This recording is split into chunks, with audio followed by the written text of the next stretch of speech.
do you guys ever have that moment when your brain decides that, hey, you're gonna do a thing that's a weird idea, but it's the only thing you're gonna care about for a while? Well, that happened to me with this. When Sims 4 Strangerville first came out, I fell madly in love with that game. I don't know why. Like, I'm not saying it's a bad game and like, why would I like it? But there was just something about it that clicked for me, and I don't know what. But I really love the world. I love the design work. I like the mystery as well. I'm not sure I'm going to be able to duplicate that, but I love the world. I love the way it looks, the way it is. It's just, love it. So, when I've been setting up my Sims 2 Uberhood, I had this idea that maybe I could include Strangerville and maybe a few of the other Sims 4 worlds, like Solani, which I also absolutely adore, or Mount... I haven't played it yet. Mount the Snowy Escape world. I can't think what it's called. So, I took it upon myself to build all of Strangerville. The problem is, I didn't film the start of it, so I apologize for that. I've already built the Carpophagous corner before I filmed this, and now I'm building the houses next to it, which in Strangerville are shells. Like, they're not actual houses. There's like 10 lots? Is there more than 10 lots? There's not many.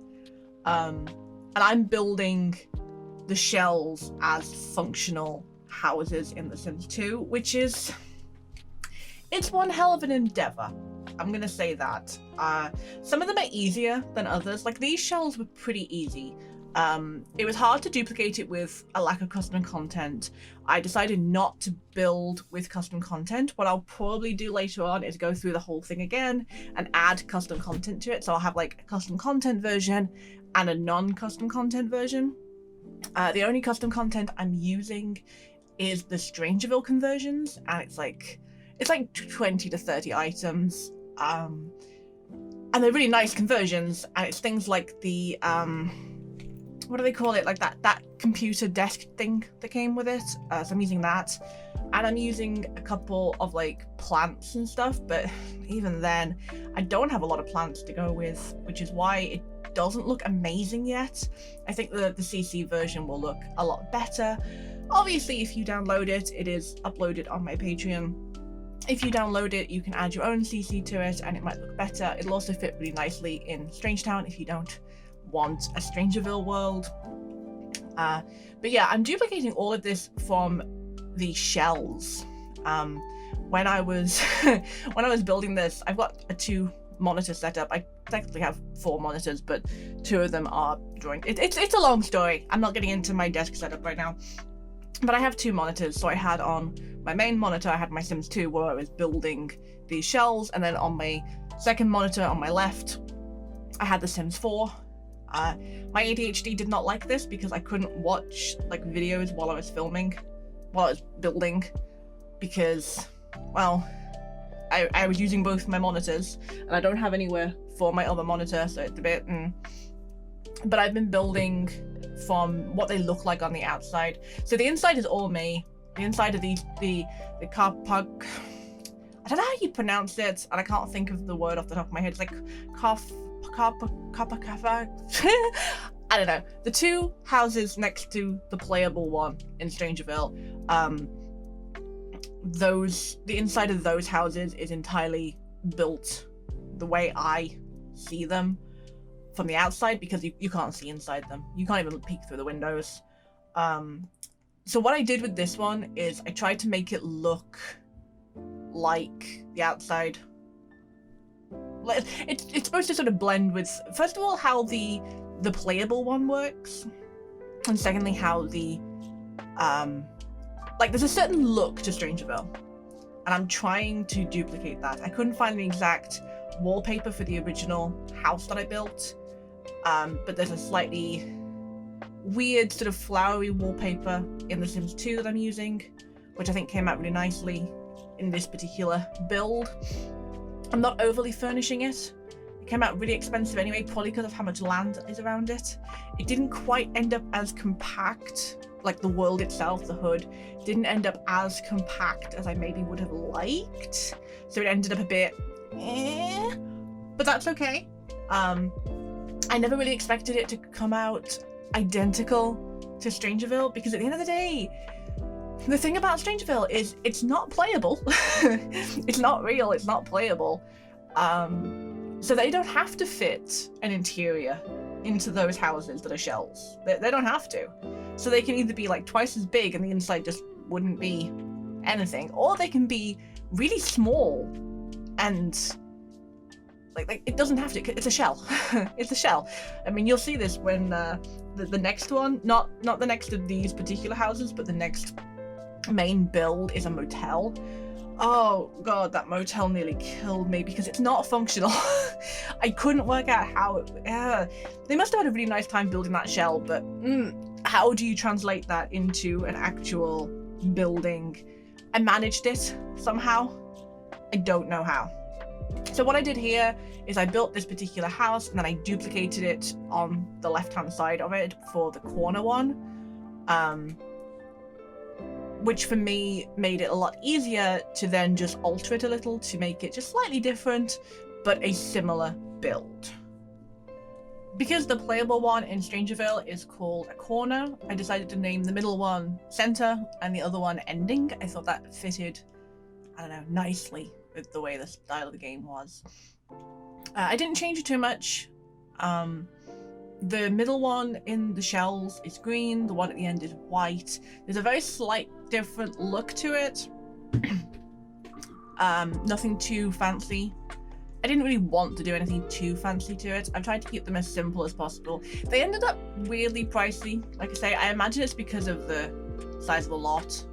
Or maybe maybe it's the pillars, the columns, I don't know.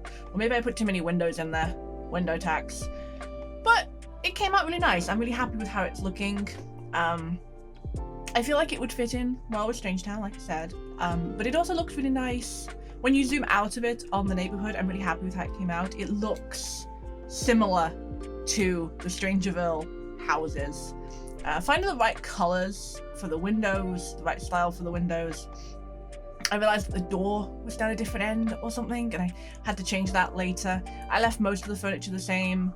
I didn't change much. I changed the wallpaper, but I kept it still a similar style. I left most of it the same, and there's an attic. Both of them have a nice little attic area where you can stick some of like the stuff they don't use, or the kids. You could stick the kids up there, or you could put like the parents up there, or it could be where they try and figure out their alien abductions. Because, I mean, that's the whole thing with Strangerville, isn't it? It's all, you know, the mother plant and all the rest of it. Spoilers. Spoilers if you haven't played Strangerville. If you haven't played Strangerville, I really enjoyed it. I really liked it. I wish there was more to it, and I wish there were more places to live in Strangerville. And then once I was done, I packaged up the lots. I saved them. I put them through CC Cleaner. I used a couple of mods that like changed the organizational system of buy mode to make things a little bit easier to find. So I took those out. I'm not using the mod that makes everything slidable on the walls, but I would have taken that out if I was, which would have made it really weird, so I'm not using that mod. And I cleaned everything up before I uploaded it onto my Patreon. So if you'd like to download these lots to put in, I tried to find some. I don't have a conversion of little plants, little purple plants that are all around Strangerville, which was really sad. I tried to find some to put down. I don't have them. I may end up doing my own conversion. That sounds terrifying. I've not done any Sims 2 custom content of that ilk. I've never done anything like that. So it's a little bit frightening to conceive of, but that's okay. And then once I was done with these particular houses, I had a look around on The Sims 4, and I noticed that the worlds are really densely packed together. I really like it. I like how the worlds look. So they're really, really packed together. And from this particular street in Strangerville, you can see a really dilapidated motel, which you'll see in the next one. a gas station, I think I'll have to download some custom content for that. Because I'm not sure how to create something like that in The Sims 2 without custom content. So we'll see what happens there. And there's also like a diner. I'm really excited to make like a Strangerville diner and grill to go at the end of the street, road, avenue, whatever. This particular area, I'm gonna put a diner at the end of it. And the Sims will actually be able to go to the diner. Mind-boggling, right? I know it sounds like I hate The Sims 4. The more I talk, the more it sounds like I hate The Sims 4. I really don't. I just wish it would live up to its potential. So anyway, I put down the lots for the motel, the gas station, and the diner. I didn't do the gas station, the diner right after the motel. I moved on to Strangerville Plaza after the motel. So the next video will be the motel, where you will watch me suffer. Just suffer for so long. It was really, really difficult. And then after that, we will move on to the gas station and the diner and grill, probably. No, after the motel, it's the plaza, and then the gas station, diner and grill, probably. But yeah, I'm really happy with how it's coming along. Once the whole neighborhood is done, I intend to upload it and make it available as a subhood. But we're not there yet. It'll be a while before we are there, although I did work for 6 hours on all of this today, and I did like 8 lots, so maybe it won't take that long. Who knows? Anyway, thank you so much for watching my video. You can find all the lots on my Patreon. You can also pledge to my Patreon if you want to see videos in advance. Thank you so much for watching. Thank you for your support. Let me know which of the houses is your favorite, and I will see you in the next one. Bye!